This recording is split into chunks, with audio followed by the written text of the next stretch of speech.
یہ واقعہ پاکستان کے ایک دیہات میں رہنے والے ایک نوجوان کا ہے، جس کے ہاتھوں ایک آدمی کا قتل ہو جاتا ہے، لیکن پھر بھی یہ نوجوان سزا سے بچ نکلتا ہے۔ کیے جانے والے جرم سے تو یہ بچ جاتا ہے، لیکن ایک ناکردہ جرم سے یہ قاتل ثابت ہو جاتا ہے۔ یہ سب کیسے ہوا؟ آئیے اسی کی زبانی سنتے ہیں۔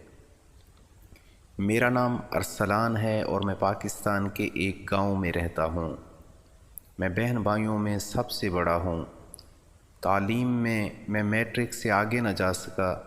جسمانی لحاظ سے میں نہایت تندرست اور توانا ہوں، اور جسمانی قوت کا مظاہرہ کرنے کے لیے میں اپنے دوستوں اور علاقہ میں منعقد ہونے والے پروگرام، کبڈی میلوں میں حصہ لیتا تھا، اور اس کے علاوہ مجھے نشانہ بازی کا بے حد شوق تھا، جس کو پورا کرنے کے لیے میں ہر وقت اپنے پاس غلیل رکھتا تھا، اور نشانہ ایسا کہ اڑتا پرندہ اور آم کے درخت کی شاخ پر لگا پکا آم میرے نشانے سے بچ نہ پاتے۔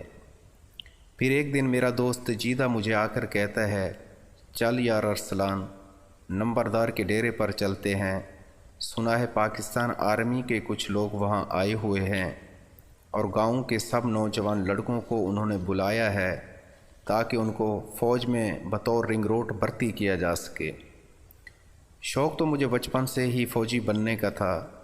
یہ سنتے ہی میں جلدی سے تیار ہوا اور جیدے کے ساتھ سائیکل پر سوار ہو کر نمبردار کے ڈیرے پر پہنچ گیا، اور فوجی بننے کے خواہش مند لڑکوں میں جا کر کھڑا ہو گیا۔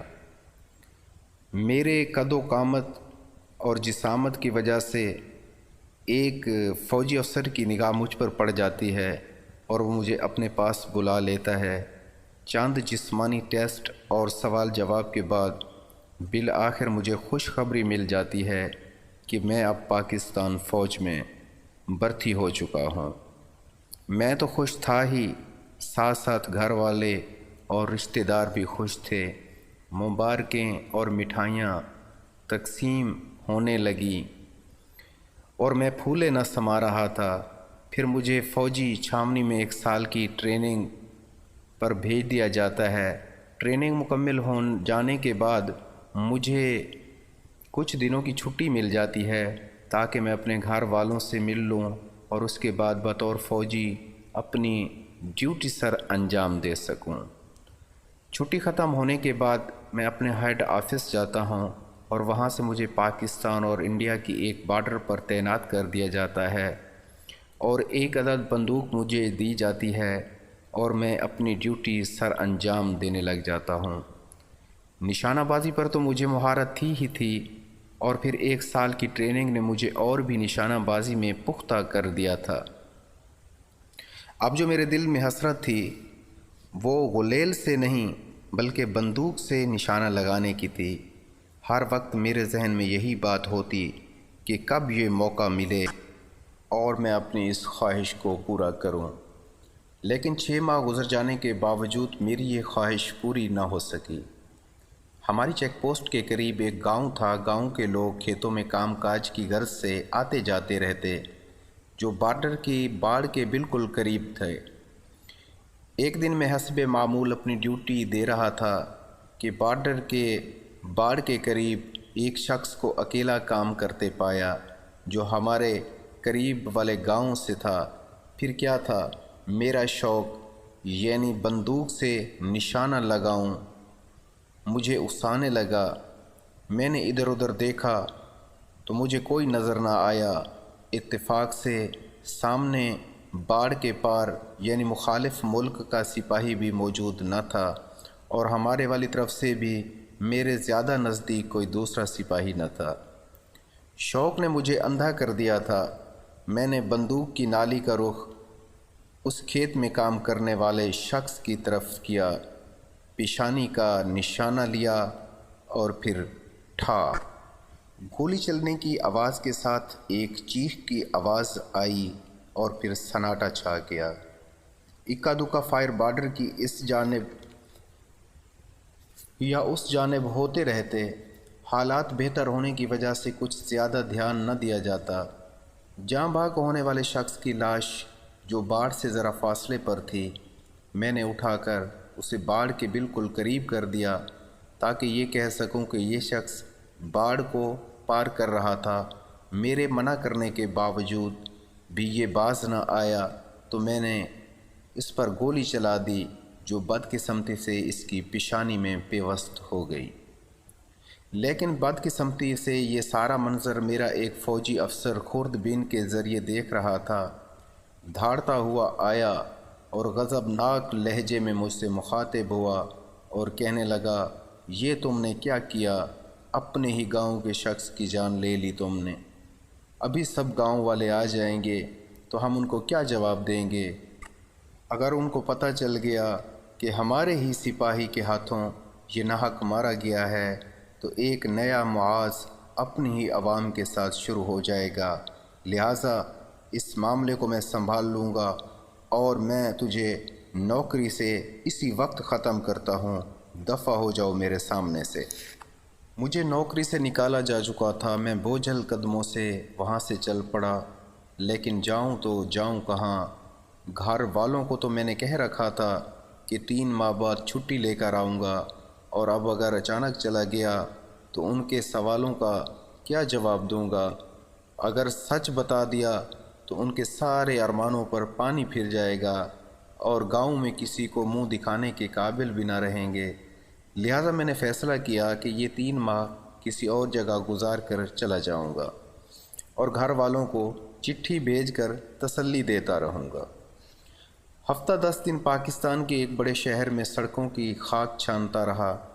جیب میں جو پیسے تھے سب ختم ہو گئے۔ پھر میں ایک منڈی میں چلا جاتا ہوں اور وہاں کچھ پلے داروں کے ساتھ مل کر کام کرنے لگ جاتا ہوں۔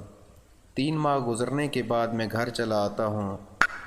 گھر کے لوگ تمام حالات سے بے خبر ہوتے ہیں۔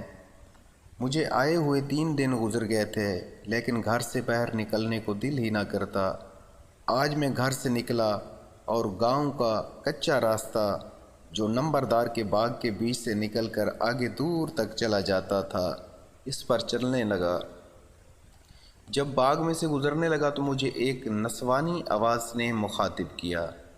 یہ آواز نمبردار کی بیٹی کی تھی، جس سے میں محبت کرتا تھا اور وہ بھی مجھ سے محبت کرتی تھی، جس سے میں نے وعدہ کر رکھا تھا کہ حالات بہتر ہوتے ہی اپنے ماں باپ کو تیرے رشتے کے لیے تیرے باپ یعنی نمبردار کے پاس بھیجوں گا۔ وہ ایک آم کے درخت کے پیچھے چھپ کر کھڑی تھی، تو میں وہاں چلا گیا۔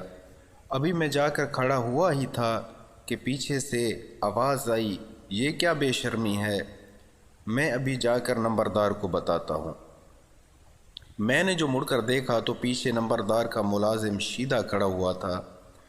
ہم دونوں اس کی منت سماجت کرنے لگے۔ پہلے تو وہ نہ مانا، لیکن ہماری بے حد منتیں کرنے پر وہ مان گیا۔ اس کے بعد میں گھر آ گیا، رات ہوئی، کھانا کھایا اور سو گیا۔ صبح سویرے گاؤں سے شور اور رونے کی آوازیں آنے لگی، جس پر میری آنکھ کھل گئی۔ گھر سے باہر نکلا، وجہ معلوم کرنے پر پتہ چلا کہ نمبردار کے ملازم شیدے کو کسی نے بے دردی سے قتل کر دیا ہے، جس کی لاش نمبردار کے بھینسوں والے باڑے میں پڑی ہے۔ یہ واقعہ سن کر مجھے نامعلوم سا ڈر اور خوف محسوس ہونے لگا۔ ابھی تھوڑی ہی دیر گزری تھی کہ پولیس کی گاڑی آ گئی۔ نمبردار نے تھانے دار کو میری طرف اشارہ کرتے ہوئے کہا کہ اسے گرفتار کر لو، اسی نے ہی شیدے کا قتل کیا ہے۔ اس پر میرے والد اور رشتہ داروں نے کہا، نمبردار آپ ہوش میں تو ہو؟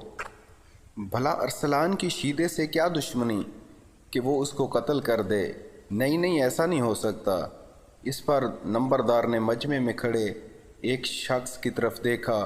وہ شخص آگے بڑھا اور کہنے لگا کہ کل نمبردار کی بیٹی اور یہ ارسلان باغ میں چھپ کر بیٹھے تھے اور اس نے یعنی شیدے نے انہیں دیکھ لیا تھا، اور شیدہ تو مجھ سے کوئی بات نہیں چھپاتا۔ اس نے مجھے صاف صاف بتا دیا تھا کہ اس ارسلان کا چکر نمبردار کی بیٹی سے چل رہا ہے، اور ارسلان نے اس ڈر سے اسے قتل کر دیا کہ کہیں میرا بھید نہ کھل جائے۔ میں بت بنا یہ سب کچھ سن رہا تھا کیونکہ میرا ضمیر مجھے کہہ رہا تھا کہ تو قاتل تو ہے، شیدے کا نہ صحیح کسی اور کا صحیح۔ آج میں جیل میں کردہ و نا کردہ دونوں قتلوں کی سزا بھگت رہا ہوں۔ تو دوستو، اس واقعے سے ہمیں یہ سبق ملتا ہے کہ ناحق قتل کو چاہے جتنا ہی کیوں نہ چھپایا جائے، قاتل کو اس کی سزا دنیا میں بھی ملتی ہے اور آخرت میں بھی۔ ایک انسان کا ناحق قتل پوری انسانیت کا قتل ہے۔ اللہ تعالیٰ سے دعا ہے کہ اللہ تعالیٰ ہمیں برے کاموں سے بچنے کی اور نیک کام کرنے کی توفیق عطا فرما کر ہم سب کو آپس میں پیار، محبت اور ایک دوسرے کے ساتھ ہمدردی نصیب فرمائے، آمین۔ ویڈیو اچھی لگی ہو تو چینل کو سبسکرائب کر دیں اور ساتھ بیل آئیکن کو آل پر کر دیں تاکہ ہماری ہر آنے والی ویڈیو آپ تک پہنچ سکے۔ شکریہ۔